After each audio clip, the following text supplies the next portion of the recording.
Seks atau jenis kelamin adalah hal yang paling sering dikaitkan apabila kita sedang berbicara mengenai gender. Lalu, apa perbedaan di antara keduanya dan apa hubungannya dengan kodrat? Untuk beberapa menit ke depan, bersama saya, Gita Maulidina, NIM 1940-210022 dari kelas A5 KPI dalam video singkat untuk memenuhi tugas UAS Public Speaking yang diampu oleh Bapak Mansur MA. Kita akan membahas mengenai perbedaan antara seks, gender, dan juga kodrat. Baiklah teman-teman, kita mulai bahasan kita pada hari ini dengan ungkapan sebagai berikut. Yang pertama, seorang laki-laki memiliki penis, memiliki buah zakar, mengalami mimpi basah, menghasilkan sperma dan mengeluarkannya. Sedangkan perempuan memiliki vagina, dapat mengandung, melahirkan, dan menyusui. Ungkapan tadi adalah suatu kondisi biologis yang dimiliki oleh masing-masing jenis kelamin. Dan secara kodrat, mereka ini berbeda. Perbedaan-perbedaan inilah yang kemudian kita sebut sebagai kodrat. Berbeda dengan gender. Gender bukanlah jenis kelamin. Gender bukanlah perempuan ataupun laki-laki.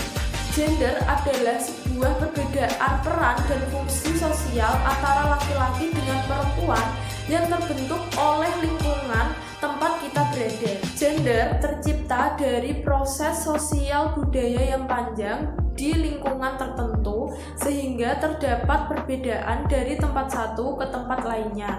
Gender ini bisa dipertukarkan fungsi dan juga peran sosialnya, dan gender ini bisa berubah dari waktu ke waktu. Kita ambil contoh saja kegiatan memasak, mengurus anak, mencuci piring, mencuci baju, mengangkat galon, bekerja di luar rumah. Ini adalah bentuk dari gender, di mana kegiatan ini bisa dilakukan oleh siapapun tanpa memandang jenis kelaminnya. Perbedaan seperti penis dan juga vagina, bisa melahirkan dan juga bisa menyusui, inilah yang disebut sebagai kodrat. Bahwasanya hal-hal tersebut tidak dapat dipertukarkan baik antara laki-laki maupun perempuan. Perempuan tidak bisa menukarkan kodratnya untuk melahirkan kepada laki-laki. Begitupun laki-laki tidak bisa menukarkan kodratnya yang memiliki penis kepada perempuan. Sedangkan dalam hal gender yang bisa dipertukarkan peran dan juga fungsinya, seperti perempuan bisa memasak dan laki-laki pun juga bisa memasak, tidak memandang jenis kelamin seperti perempuan dan laki-laki.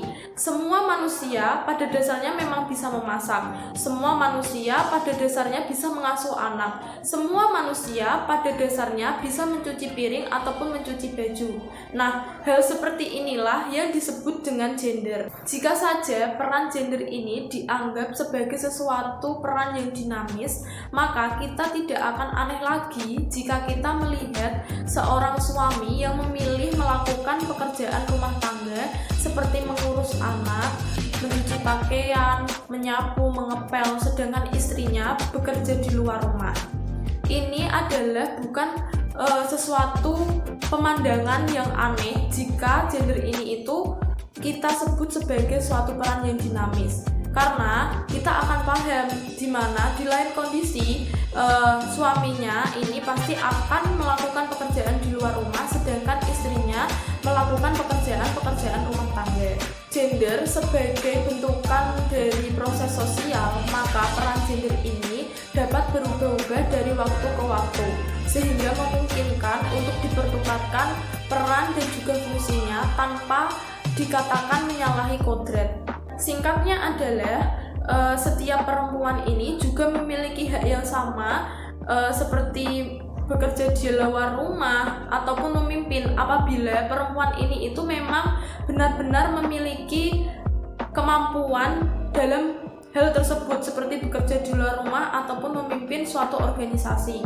Begitupun juga laki-laki, tidak menjadi sesuatu hal yang aneh apabila seorang laki-laki ini itu pandai memasak atau melakukan kegiatan rumah seperti menjemur pakaian, mengepel, menyapu, dan lain sebagainya.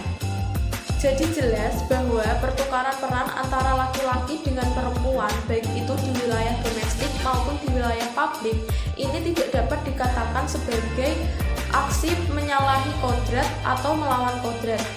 Sebaliknya, jika pertukaran peran ini dilakukan secara harmonis, akan membentuk suatu masyarakat yang memiliki pikiran terbuka dan lebih maju.